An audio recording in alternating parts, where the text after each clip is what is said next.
কল্পনা করুন, হঠাৎ করে ভারত আর বাংলাদেশ যুদ্ধ জড়িয়ে পড়ল। কিন্তু প্রশ্ন হলো, এই লড়াইয়ে জয়ী হবে কে?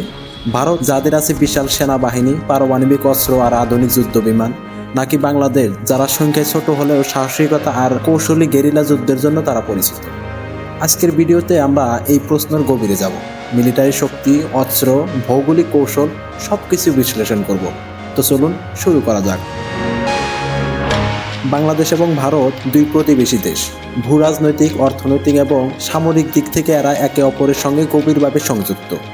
কিন্তু কিছু কিছু মানুষ প্রশ্ন করেন, বাংলাদেশের কি ভারতের সাথে সামরিক সংঘর্ষে জড়ানোর মতো শক্তি আছে?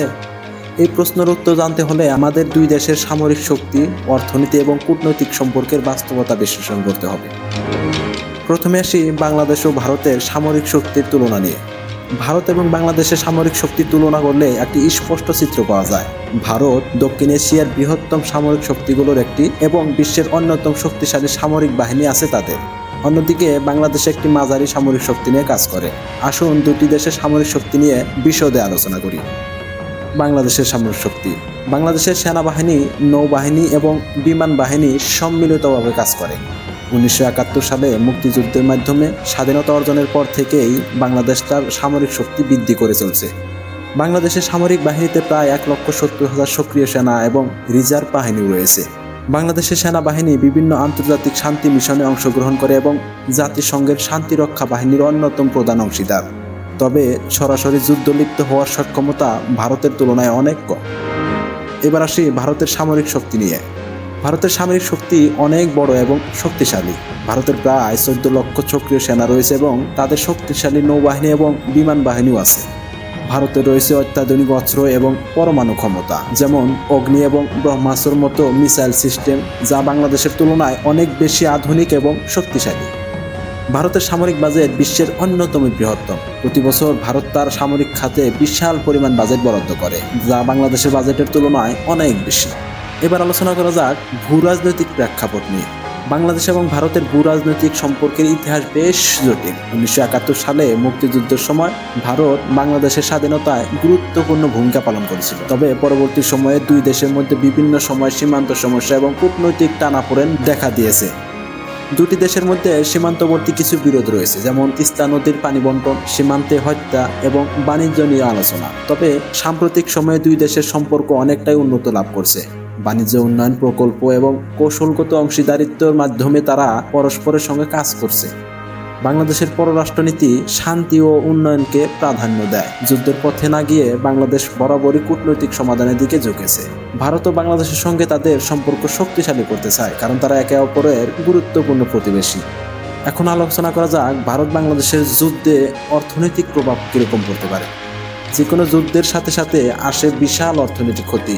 যুদ্ধ কেবল সৈন্য এবং অস্ত্রের মধ্যে সীমাবদ্ধ নয়, এটি একটি দেশের সমগ্র অর্থনীতি এবং জনজীবনের উপর ব্যাপক প্রভাব ফেলে। বাংলাদেশ একটি উন্নয়নশীল দেশ, যার অর্থনীতি বেশিরভাগ ক্ষেত্রে পোশাক শিল্প এবং কৃষির উপর নির্ভরশীল। যুদ্ধের পরিস্থিতিতে এই শিল্পগুলো ব্যাপকভাবে ক্ষতিগ্রস্ত হতে পারে। যুদ্ধের সময় আন্তর্জাতিক বাণিজ্য বাধাগ্রস্ত হয়, যা বাংলাদেশের মতো রপ্তানি নির্ভর দেশের জন্য মারাত্মক প্রভাব ফেলতে পারে। তাছাড়া যুদ্ধের ফলে তৈরি হওয়া উদ্বাস্তু সংকট, অবকাঠামোর ধ্বংস এবং পর্যাপ্ত খাদ্য সরবরাহের ঘাটতি দেশের জন্য আরও বড় চ্যালেঞ্জ তৈরি করবে। বাংলাদেশের মতো দেশের জন্য এটি অত্যন্ত ক্ষতিকর হতে পারে।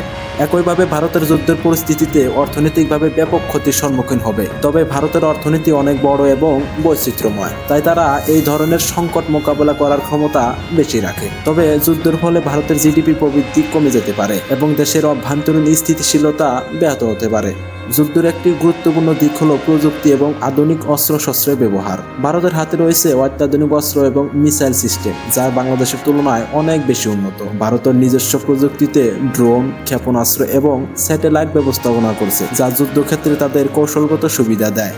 অন্যদিকে বাংলাদেশের সামরিক বাহিনী আধুনিক হলেও তাদের অস্ত্র ও প্রযুক্তি সীমিত।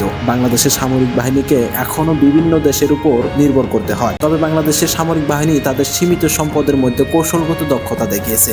বিভিন্ন আন্তর্জাতিক শান্তি মিশনে তাদের সাফল্য প্রমাণ করে তারা দক্ষ এবং শৃঙ্খলাবদ্ধ।